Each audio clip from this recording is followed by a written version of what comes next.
আসসালামু আলাইকুম রহমতুল্লাহ বারাকাতুহু। এটা হলো এমারতের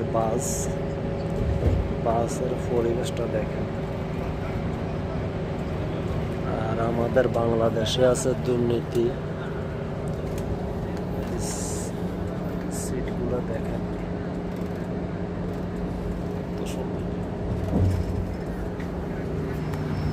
গেট কত সৌন্দর্য গেটটা। একটু বাইরে আসলাম ঘোরার জন্য। তো আমাদের বাংলাদেশে ব্যাপক দুর্নীতি ফেলে তারে আরো বলেছেন কি তুমি ঢাকা থেকে চট্টগ্রাম গ্রামে যাই রেস করো, দুর্নীতি ফেলে তাকে লাথি দিয়ে বাতি দাও, তাহলে বাংলাদেশ তো 5 বছর উন্নয়ন হয়ে যায় সব কিছু।